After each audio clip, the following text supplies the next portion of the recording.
Deputy editor भी हमारे साथ जुड़ गए। ब्रजेश आप बने रहिएगा हमारे साथ था।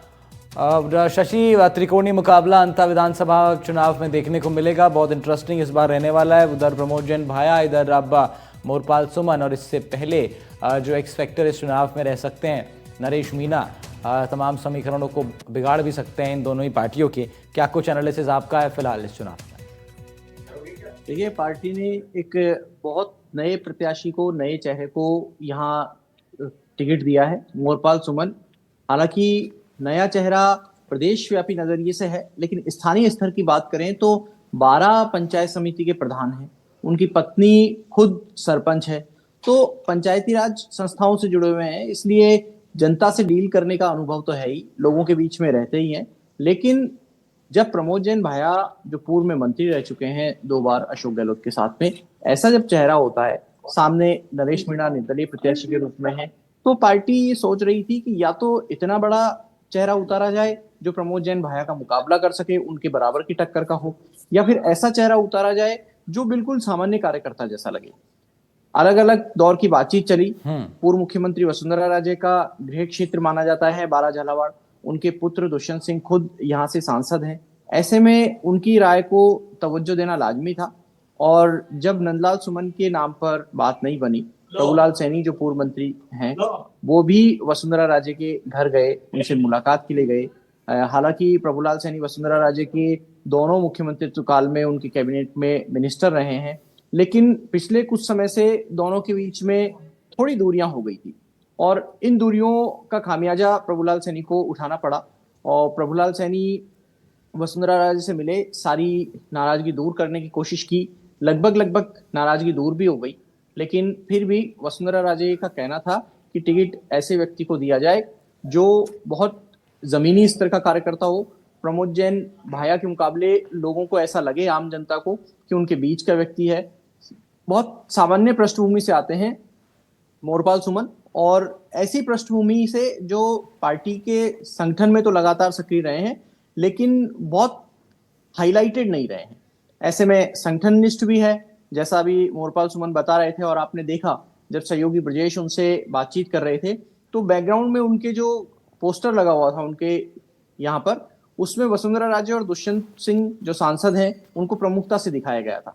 तो वहां बारा, अंता, झालावाड़, ये जो बारा और झालावाड़ दोनों जिले हैं, और खासतौर से जहां अंता सीट पर उपचुनाव हो रहा है, वहां प्रो वसुंधरा राजे या वसुंधरा राजे का लॉयलिस्ट होना भी एक लोगों के मन में एक विशेष योग्यता हो जाती है कई बार कैंडिडेट की, और ऐसा ही यहाँ पर देखने को मिला। इसलिए पार्टी ने मोरपाल सुमन के नाम पर मोहर लगाई।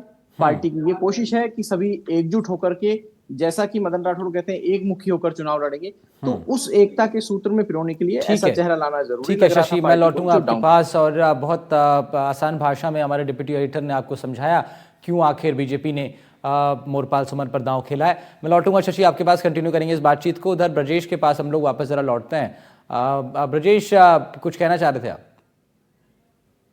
जी बिल्कुल, मैं बता देता हूं कि अब जैसे ही मोरपाल का जो टिकट फाइनल हुआ है, उसके बाद भाजपा खेमे में यहाँ पर खुशी की लहर है, और जो मोरपाल है उसके पास भाजपा कार्यकर्ताओं का लगातार पहुंचना शुरू हो गया है, और उनको बधाई का दौर जारी है।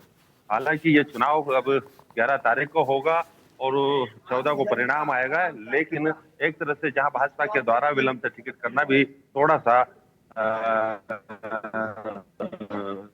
माना जा सकता है कि भाजपा ने थोड़ी देरी कर दी टिकट देने में।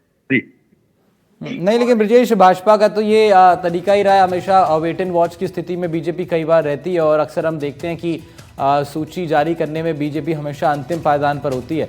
और लेकिन शशि, ये पैतरा उनका काम आता है, क्योंकि सूची अंत में जारी करते हैं, लेकिन परिणामों में सबसे अव्वल काफ़ी बार अब बीजेपी आती रही है चुनावों में। तो ये जो ब्रजेश ने बात कही कि काफ़ी देर कर दी बीजेपी ने, इसके पीछे क्या कारण आपको लगता है इस पर्टिकुलर चुनाव में, कि क्या चेहरा पहले भी उतारा जा सकता था? क्यों आखिर इतने टाइम तक वेट किया? क्या कारण रहा होगा?